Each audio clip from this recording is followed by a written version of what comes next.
All right, welcome back, everyone. Today we're diving into something pretty special.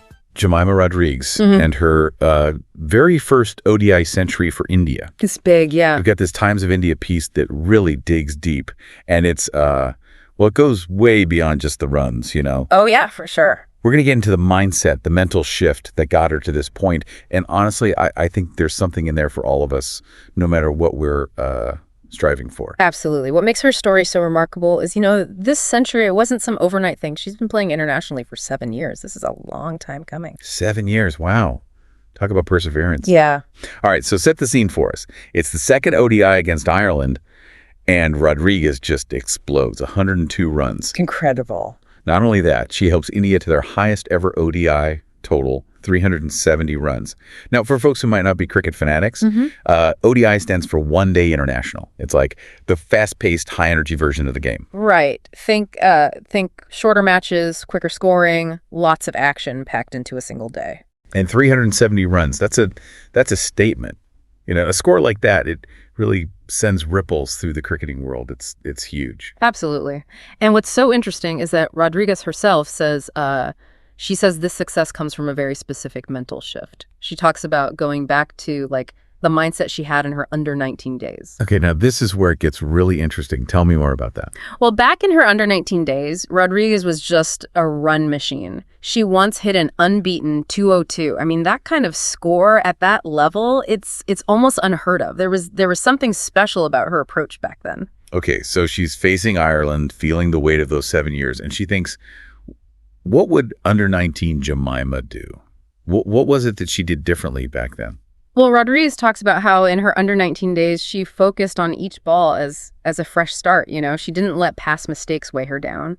That's interesting. Yeah, it allowed her to play with this freedom, this confidence, like she had nothing to lose. That's such a powerful lesson. It's so easy to get bogged down by those past errors. But Rodrigues shows us, each moment is a new opportunity. Yep. That beginner's mind, it's so liberating, isn't it? It really is. And it wasn't just about forgetting mistakes. She also talks about how back then she would visualize success, almost seeing herself hitting those boundaries before she even stepped onto the field. This mental rehearsal, it probably helped build her confidence and stay focused under pressure, picturing the outcome you want. So it wasn't just talent. It was this deliberate mental strategy that she consciously went back to. And wow, did it ever pay off? It makes you think, what past selves can we all learn from? Right. Sometimes the key to a breakthrough isn't some fancy new technique. It's about remembering what worked for us before, even if it seems simple. Yeah. Now, this wasn't just about racking up runs. It was about stepping up. Rodrigues usually bats at number 5, but this match, she had to fill the number 4 spot because Captain Harmanpreet Kaur was out. Now, the number 4 position in ODI cricket, it's a crucial one, right? It's where a team often looks for that player who can, stabilize the innings if they lose wickets early or accelerate the scoring if they're already off to a good start. So for Rodrigues, this was a whole other level of responsibility. Absolutely. She acknowledges the pressure, but she also talks about her responsibility to the team, no matter where she's batting. It shows a real maturity, a sense of understanding of her role within the whole team dynamic. She's basically saying, look, I'm here to contribute to India's win, regardless of where I am in the batting order. Now, that's leadership. But how did she actually approach this innings? Was it all-out attack from ball 1? Not exactly. She's actually very specific about her strategy. She talks about setting these small targets, being patient early on, building her innings, and then, shifting gears once she was settled. It's a very disciplined approach. It sounds like a masterclass in calculated risk-taking. Yeah. That patience early on must have been key, especially since, she got out pretty quickly in that first ODI. She did, and she admits she was frustrated. But what's interesting is how she dealt with that frustration. Instead of dwelling on it, she decided to approach the second match with a completely positive mindset. So she said, look, being positive works for me, so that's what I'm going to focus on. And wow, did it ever work? But was it really that simple? Just telling herself to be positive? How did she cultivate that? Was there a specific technique? That's a great question. She doesn't go into super detail, but she does mention drawing inspiration from her past successes, reminding herself of what she's capable of. It suggests a deliberate effort to shift her focus away from the negative and towards her strengths, her past achievements. It sounds like a form of mental reframing, choosing to focus on what she could control her attitude, her effort, rather than dwelling on things she couldn't change. That takes a lot of self-awareness and discipline. For sure. It speaks of the power of mindset. We all have setbacks, but how we frame them, the stories we tell ourselves, it really impacts our performance. Absolutely. So we've got the U19 mindset, the leadership qualities, the strategic approach, and this laser focus on positivity. But, let's not forget the pure joy of this accomplishment. She celebrated her century by pretending to play her bat like a guitar. Oh, yeah. I saw that. What a fantastic way to express her love for the game. It's so human, It reminds us that even at the highest level, there's still room for fun, for individual expression. It tells us something about her personality, too. She's clearly someone who enjoys the game, who brings a certain flair to it. It's infectious, right? Mm-hmm. Makes you wonder if that joy also plays a role in her success. Like maybe that feeling of freedom and fun allows her to perform at her best. Do you think there's a connection there?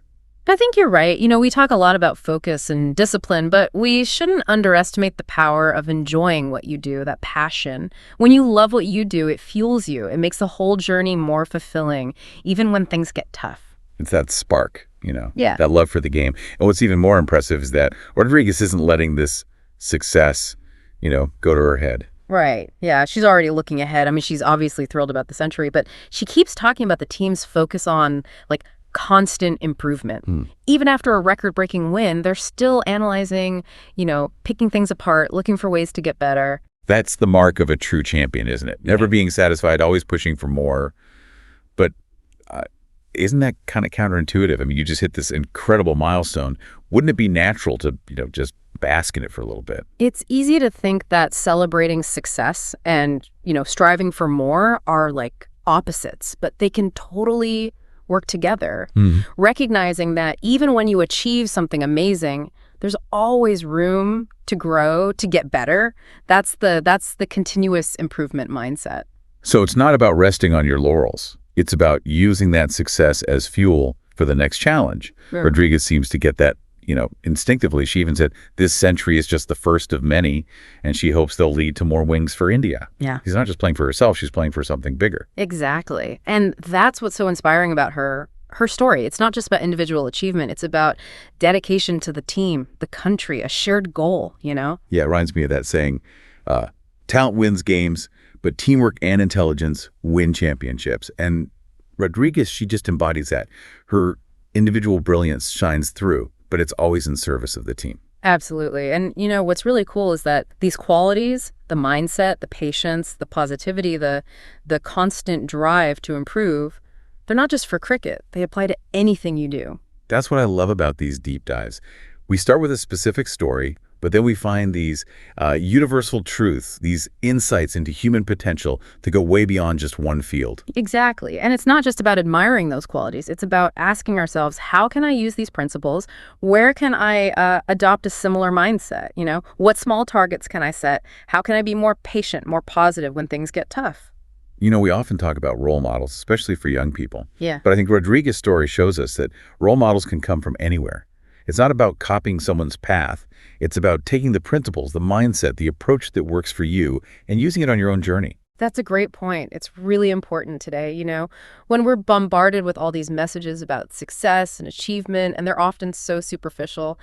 Rodrigues' story, it reminds us that real success, the kind that matters and lasts, it comes from hard work, resilience, and a dedication to constant growth. It's not about overnight transformations or instant results. It's about showing up every day, putting in the work, and trusting that it'll pay off, even if it takes, 7 years. And sometimes the biggest breakthroughs, they don't come from things changing around you. They come from a shift inside, a change in how you think, a renewed focus on the fundamentals. Like Rodrigues going back to her U19 mindset, connecting with that earlier version of herself that was so successful. It's a reminder that sometimes the answers are already there inside us. We just have to, remember them, rediscover them. And maybe that's the most important thing we can take from this. We all have the potential to grow, to change, to achieve incredible things.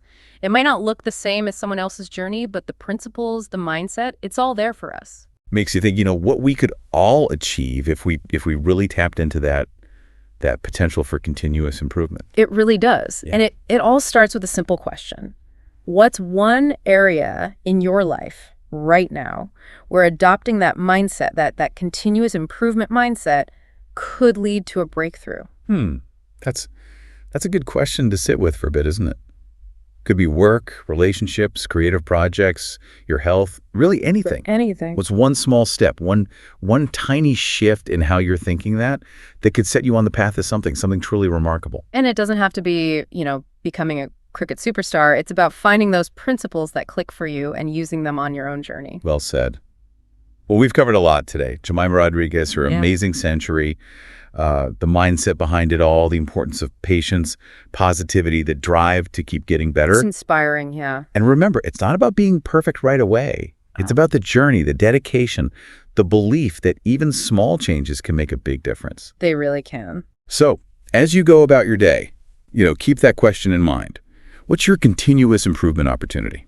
Who knows, maybe you'll be celebrating your own century before you know it. I love that. Until next time, keep diving deep.